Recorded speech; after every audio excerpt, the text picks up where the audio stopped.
urumuri rw'amahoro tugwakiriye neza kuri iri shure rya Muzinda ya gatatu aho haramutse habera ibi bikorwa na cyane ko ishure rya Muzinda ya gatatu ari ishure risanzwe gitunganije mu bijanye n'ubumenyi kuko ryabaye n'irya mbere mu ntara ya Bubanza mu kibazo ca leta gitanga uburenganzira bwo kuja mu mashure y'inyuma shingiro aho ryamenyesheje abana bose ryari rifise baja mu ndaro abandi mu maekole d'excellence mu mashure y'akarorero kandi mu gihe mu myaka ibiri yari iheze kandi ryamenyesha ku bice 100% bijanye no kubaka ibi birasi intumbero irimwo naho bitarakundika neza murabona ko rifise birasi bishaje ni rya kera cyane niryo ni birasi byatanguye kuri uwo mutumba wa Muzinda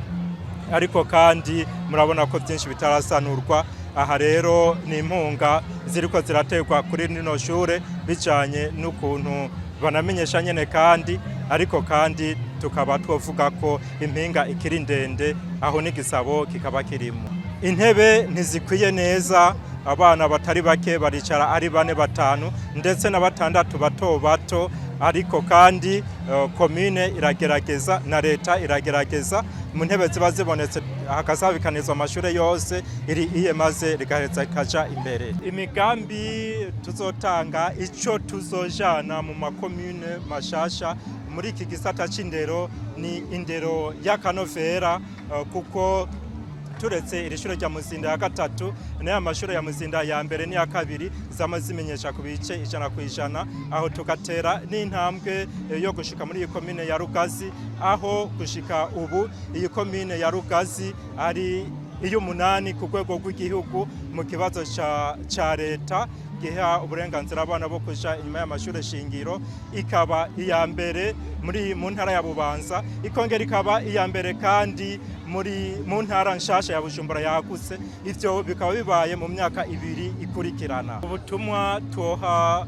abanyeshure ubwa mbere no kubanza gukunda ivyigwa maze bagashira kure ivyo vyose vyoza bibasamaza kugira ngo bahurumbire indero cyane bamaze kuyiruhurumbira nivyirwa maze bakaheza rero bagatera imbere mu buzima bwabo no mu buzima bw'igihugu bamaze gushira kure ibibasamaza vyose bagashira imbere